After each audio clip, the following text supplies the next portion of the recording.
ಪೌಲನು ತಿಮೋಥಿಯರಿಗೆ ಬರೆದ 2ನೇ ಪತ್ರದಿಂದ ವಾಚನ, ಅಧ್ಯಾಯ 4, ವಚನಗಳು 1ರಿಂದ 8ರವರೆಗೆ. ಪ್ರಿಯ ಪುತ್ರ ತಿಮೊಥೆಯನೇ, ದೇವರ ಸಮಕ್ಷಮದಲ್ಲಿ ಮತ್ತು ಜೀವಿಸುವವರಿಗೂ ಸತ್ತವರಿಗೂ ನ್ಯಾಯ ತೀರ್ಪನ್ನು ಕೊಡಲು ಬರುವ ಕ್ರಿಸ್ತ ಯೇಸುವಿನ ಸಮಕ್ಷಮದಲ್ಲಿ ನಾನು ಅವರ ಪ್ರತ್ಯಕ್ಷತೆಯನ್ನು ಸಾಮ್ರಾಜ್ಯವನ್ನು ಮುಂದಿಟ್ಟು ನಿನಗೆ ಆಜ್ಞಾಪಿಸುವುದೇನೆಂದರೆ, ನೀನು ದೇವರ ವಾಕ್ಯವನ್ನು ಆಸಕ್ತಿಯಿಂದ ಕಾಲ ಅಕಾಲಗಳನ್ನು ಲೆಕ್ಕಿಸದೆ ಬೋಧಿಸು. ಸತ್ಯವನ್ನು ಮನಗಾಣಿಸು, ತಪ್ಪನ್ನು ತಿದ್ದು, ಒಳ್ಳೆಯದನ್ನು ಪ್ರೋತ್ಸಾಹಿಸು, ತಾಳ್ಮೆಯನ್ನು ಕಳೆದುಕೊಳ್ಳದೆ ಉಪದೇಶ ಮಾಡು. ಜನರು ಸದ್ಬೋಧನೆಯನ್ನು ಸಹಿಸದೆ ಸ್ವೇಚ್ಛಾಚಾರಿಗಳಾಗುವ ಕಾಲವು ಬರುತ್ತದೆ. ತಮ್ಮ ದುರಿಚ್ಛೆಗಳಿಗೆ ಅನುಗುಣವಾಗಿ ಬೋಧಿಸುವವರಿಗೆ ಕಾತುರದಿಂದ ಕಿವಿಗೊಡಲು ಹೂಡಿಕೊಳ್ಳುತ್ತಾರೆ. ಸತ್ಯಕ್ಕೆ ಕಿವಿಗೊಡದೆ ಕಟ್ಟುಕಥೆಗಳನ್ನು ಕೇಳಲು ಅಲೆದಾಡುತ್ತಾರೆ. ಆದರೆ ನೀನು ಎಲ್ಲ ಸನ್ನಿವೇಶಗಳಲ್ಲೂ ಸ್ಥಿರಚಿತ್ತವಾಗಿರು. ಕಷ್ಟಗಳನ್ನು ಸಹಿಸಿಕೋ. ಶುಭ ಸಂದೇಶವನ್ನು ಸರಿಯಾಗಿ ನಿರ್ವಹಿಸು. ನಾನು ಯಜ್ಞ ಪಶುವಾಗಿ ಅರ್ಪಿತನಾಗುವ ಸಮಯವೂ ಬಂದಿದೆ. ಈ ಲೋಕದಿಂದ ತೆರಳಬೇಕಾದ ಕಾಲವೂ ಕೂಡಿ ಬಂದಿದೆ. ಬಾಳಿನ ಸ್ಪರ್ಧೆಯಲ್ಲಿ ಭಾಗವಹಿಸಿದ್ದೇನೆ. ನನ್ನ ಓಟವನ್ನು ಮುಗಿಸಿದ್ದೇನೆ. ವಿಶ್ವಾಸವನ್ನು ಕಾಪಾಡಿಕೊಂಡಿದ್ದೇನೆ. ಇನ್ನು ನನಗೆ ಉಳಿದಿರುವುದು ಒಂದೇ. ಸಜ್ಜನರಿಗೆ ಸಲ್ಲುವಂತಹ ಜಯಮಾಲೆ ನನಗೀಗ ಸಿದ್ಧವಾಗಿದೆ. ಅದನ್ನು ನೀತಿವಂತ ನ್ಯಾಯಾಧಿಪತಿಯಾದ ಪ್ರಭು ಆ ದಿನದಂದು ನನಗೆ ಕೊಡುವರು. ನನಗೆ ಮಾತ್ರವಲ್ಲ, ಅವರ ಪ್ರತ್ಯಕ್ಷತೆಯನ್ನು ಪ್ರೀತಿಯಿಂದ ನಿರೀಕ್ಷಿಸುತ್ತಿರುವ ಎಲ್ಲರಿಗೂ ಕೊಡುವರು. ಪ್ರಭುವಿನ ವಾಕ್ಯ. ದೇವರಿಗೆ ಕೃತಜ್ಞತೆ ಸಲ್ಲಲಿ. ಕೀರ್ತನೆ. ಶ್ಲೋಕ. ವರ್ಣಿಸುವೆನು ದಿನವೆಲ್ಲ ನಿನ್ನ ನ್ಯಾಯ ನೀತಿಯನ್ನು. ನಿನ್ನ ಗುಣಗಾನ ನನ್ನ ಬಾಯ್ತುಂಬ. ನಿನ್ನ ಘೋಷಣೆ ನನಗೆ ದಿನದಾದ್ಯಂತ. ಹೃದಯಾಪದಲ್ಲಿ ನನ್ನ ತಳ್ಳಿ ಬಿಡಬೇಡಯ್ಯ. ಶಕ್ತಿ ಕುಂದುತ್ತಿರುವಾಗ ಕೈ ಬಿಡಬೇಡಯ್ಯ. ವರ್ಣಿಸುವೆನು ದಿನವೆಲ್ಲ ನಿನ್ನ ನ್ಯಾಯ ನೀತಿಯನ್ನು. ವರ್ಣಿಸುವೆನು ದಿನವೆಲ್ಲ ನಿನ್ನ ನ್ಯಾಯ ನೀತಿಯನ್ನು. ವಿವರಿಸಲು ಅಸದಳವಾದ ನಿನ್ನ ಗಣಿತ ರಕ್ಷಣೆಯನ್ನು. ಸ್ವಾಮಿ ದೇವ, ಸ್ಮರಿಸುವೆನು ನಿನ್ನ ಮಹತ್ಕಾರ್ಯಗಳನ್ನೇ. ದೇವ, ಬಾಲ್ಯಾರಭ್ಯ ನನಗೆ ಬೋಧಿಸಿರುವೆಯಲ್ಲವೇ. ನಿನ್ನ ಅದ್ಭುತ ಕಾರ್ಯಗಳೆಂದಿಗೂ ನಾ ಘೋಷಿಸುತ್ತಿರುವೆ. ವರ್ಣಿಸುವೆನು ದಿನವೆಲ್ಲ ನಿನ್ನ ನ್ಯಾಯ ನೀತಿಯನ್ನು.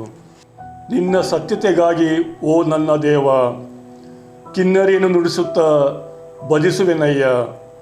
ಇಸ್ರಾಯೇಲಿನ ಆ ಪರಮ ಪಾವನ ಪ್ರಭುವಿನ ವೀಣೆ ವಾದ್ಯಗಳೊಂದಿಗೆ ಕೀರ್ತಿಸುವೆನಯ್ಯ.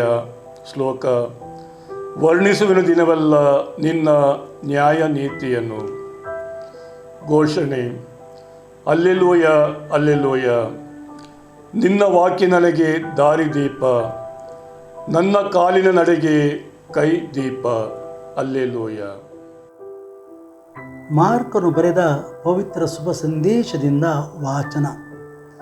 ಆ ಕಾಲದಲ್ಲಿ ಜನಸಮೂಹವು ಸಂತಸ ಚಿತ್ತದಿಂದ ಯೇಸುವಿನ ಮಾತುಗಳನ್ನು ಆಲಿಸುತ್ತಿತ್ತು. ಯೇಸು ತಮ್ಮ ಉಪದೇಶವನ್ನು ಮುಂದುವರಿಸುತ್ತಾ ಧರ್ಮಶಾಸ್ತ್ರಿಗಳ ಬಗ್ಗೆ ಎಚ್ಚರಿಕೆ. ಅವರು ನಿಲುವಂಗಿಗಳನ್ನು ಧರಿಸಿಕೊಂಡು ತಿರುಗಾಡುತ್ತಾರೆ. ಪೇಟೆ ಬೀದಿಗಳಲ್ಲಿ ವಂದನೋಪಚಾರಗಳನ್ನು, ಪ್ರಾರ್ಥನಾ ಮಂದಿರಗಳಲ್ಲಿ ಉನ್ನತ ಆಸನಗಳನ್ನು, ಔತಣ ಸಮಾರಂಭಗಳಲ್ಲಿ ಶ್ರೇಷ್ಠ ಸ್ಥಾನಗಳನ್ನು ಅಪೇಕ್ಷಿಸುತ್ತಾರೆ. ವಿಧವೆಯರ ಮನೆ ಮಾರುಗಳನ್ನು ದೋಚಿಕೊಳ್ಳುವ ಈ ಜನ ನಟನೆಗಾಗಿ ದೀರ್ಘವಾಗಿ ಜಪತಪಗಳನ್ನು ಮಾಡುತ್ತಾರೆ. ಇವರನ್ನು ದೇವರು ಬಹಳ ಕಠಿಣವಾದ ದಂಡನೆಗೆ ಗುರಿಪಡಿಸುವರು ಎಂದರು.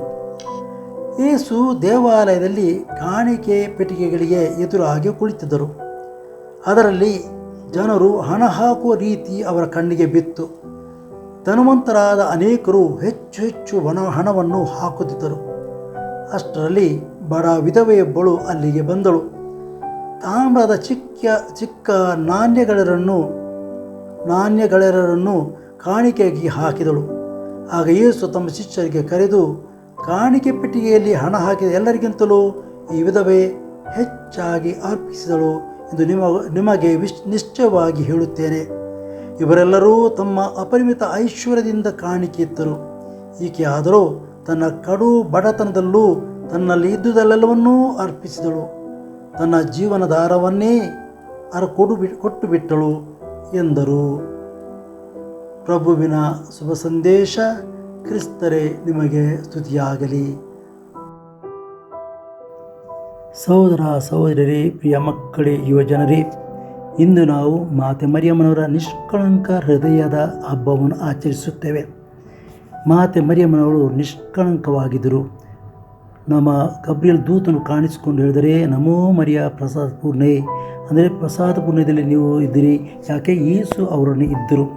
ಯೇಸು ಅವನು ಇರುವಾಗ ಅವರಿಗೆ ತನ್ನ ಹುಟ್ಟಿನಿಂದಲೇ ಅವರಿಗೆ ನಿಷ್ಕಳಂಕವಾಗಿ ಜನಿಸುವಂತೆ ಮಾಡಿದರು, ಪಾಪರಹಿತವಾಗಿ ಮಾಡಿಸಿದರು. ಯಾಕೆ? ಯೇಸು ಸ್ವಾಮಿ ಇದ್ದರು.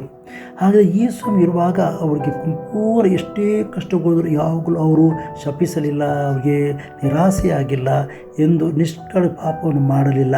ಆ ನಿಷ್ಕಳಂಕ ಹೃದಯಕ್ಕೆ ಯೇಸು ಸ್ವಾಮಿಯ ಒಂದು ಗುಡಿ. ಬರೀ ಅವರ ಉದರದಲ್ಲಿ ಮಾತ್ರವಲ್ಲ, ಉದರದಿಂದ ಜನಿಸುವಂತರೂ ಹೃದಯದಲ್ಲಿ ಮೊದಲು ಅವರು ಯೇಸು ಸ್ವಾಮಿಯನ್ನು ಜನಿಸಿದರು, ಹೃದಯ ಕೊಟ್ಟರು ಅವರಿಗೆ. ಹಾಗಾದರೆ ಆ ಹೃದಯ ಯೇಸು ಸ್ವಾಮಿ ಇರುವಾಗ ಪ್ರತ್ಯೇಕ ಸುಂದರವಾಗಿ ಅನುಭವ ಆಗ್ತದೆ. ನೋಡಿ, ಇಂದಿನ ಶುಭವಾರ್ತೆಯಲ್ಲಿ ಒಂದೇ ಸಾರಿ ಮಾತೆ ಮರಿಯಮ್ಮರು ನಿಜವಾಗಿ ಚಿಂತಾಭರಿತರಾಗಲು ವ್ಯಥೆಯಿಂದ ತುಂಬಿದರು. ಯಾಕೆ? ಯೇಸು ಸ್ವಾಮಿ ಇಲ್ಲದಾಗ ಅವರು ಯೆರೂಸಲೇಮಿಗೆ ಇತರಿಗೆ ಹೋಗಿದ್ದರು. ವಾಪಸ್ ಬರುವಾಗ ಸ್ವಾಮಿಯು ತಪ್ಪಿಸಿಕೊಂಡ್ರು, ಅವರು ಇಲ್ಲ ಇತ್ತು. ಹಾಗೆ ಹುಡುಕ್ತಾ ಹೋಗೋರು ಅವರು ಜನರಲ್ಲಿ ಕನಿಸ್ಕೊಂಡ್ರು. ಕಂದ, ಯಾಕೆ ಗಿನ್ನಿ ಮಾಡಿದ್ಯಪ್ಪ? ನಾನು ನಿನ್ನ ಅಪ್ಪನು ಎಷ್ಟೋ ಚಿಂತೆಭ್ರಾಂತವಾಗಿ ಇದು ನಿಮ್ಮನ್ನು ಹುಡುಕುತ್ತಾ ಇದ್ದೇವೆ. ಒಂದು ಸಾರಿ ಮಾತ್ರ ಚಿಂತೆಭ್ರಾಂತರಾಗಿದ್ದರು. ಎಷ್ಟೊಂದು ಸುಂದರವಾದಿತ್ತು ನೋಡ್ರಿ. ಆ ಯೇಸು ಸ್ವಾಮಿ ನಮಗೆ ಇರುವಾಗ ಯಾವ ಚಿಂತೆ ಇರೋದಿಲ್ಲ. ಅವರು ನಮ್ಮ ನಿಜವಾಗಿರುವಾಗ ನಾವು ಯಾವ ಪಾಪಗಳನ್ನು ಮಾಡಲು ಅವರು ಬಿಡುವುದಿಲ್ಲ. ಅವರಿಗೆ ನಾವು ಚರಣ ಹೊಂದಿದರೆ, ನಮ್ಮನ್ನು ಸಮರ್ಪಿಸಿಕೊಟ್ರೆ ಭಾಳ ಅಗತ್ಯ. ನಾವು ನಮ್ಮನ್ನು ಅವರಿಗೆ ಸಮರ್ಪಿಸಿಕೊಡ್ಬೇಕು. ನಿಷ್ಕಳಂಕ ಮಾತೆ, ಹೃದಯದ ಮಾತೆ, ನನ್ನ ನಿಮ್ಮ ಹೃದಯದಲ್ಲಿ ಇಡು. ನನಗೆ ಪಾಪ ಬೇಡ. ಪಾಪದ ಪರಿಣಾಮವಾಗಿ ನನಗೆ ಅಶಾಂತಿ, ನನಗೆ ಇದು ರೋಗ ರುಜಿನ ಎಲ್ಲ ಕೆಡುಕಲು ನನಗೆ ಬೇಡ. ನನಗೆ ನಿಜವಾದ ಶಾಂತಿ, ಸಮಾಧಾನದ ಶುದ್ಧವಾದ ಒಳ್ಳೆಯ ಜೀವನ ಜೀವಿಸಲು ನನಗೆ ಬೇಕು ಅಂತ ಬೇಡೋಣ. ಆಗ ಮಾತೆ ಮರಿಯಮ್ಮರು ನಮ್ಮೆಲ್ಲರನ್ನೂ ತಮ್ಮ ಹೃದಯದಲ್ಲಿ ಇಟ್ಟು ನಾವು ನಿಷ್ಕಳಂಕವಾಗಿ ಇಲ್ಲಿ ಜೀವಿಸಿ ಒಂದು ಸಾರಿ ನಾವು ಸ್ವರ್ಗಲೋಕಕ್ಕೆ ಹೋಗುವಂತೆ ಅವರೇ ನಮಗೆ ಸಹ ಮಾಡ್ತಾರೆ. ಈಗಲೂ ನಮ್ಮ ಮರಣ ಸಮಯದಲ್ಲೂ ಪ್ರಾರ್ಥಿಸಿ ಅಂತ ಹೇಳ್ತೇವೆ ನಮ್ಮ ಮರಿಯಲ್ಲಿ. ಹಾಗೆ ನಮ್ಮನ್ನು ಮರೆತ ಯಾಕೆ? ಶುದ್ಧವಾದ ಹೃದಯ, ನಿಷ್ಕಳಂಕ ಹೃದಯ ಸಿಕ್ಕುವಂತೆ ನಮಗೆ ಬಿಡೋಣ. ಪ್ರತ್ಯೇಕವಾಗಿ ಯಾರು ಪಾಪದಲ್ಲಿ ಜೀವಿಸ್ತಾರೆ, ಪಾಪ ನಿವೇದನೆ ಹೋಗುವುದಿಲ್ಲ, ಪಾಪ ನಿವೇದನೆ ಮಾಡುವುದಿಲ್ಲ ಅಂಥವರಿಗೆ ಪ್ರತ್ಯೇಕವಾಗಿ ಬಲಿ ಪೂಜೆಯಲ್ಲಿ ನಾವು ಬೇಡೋಣ.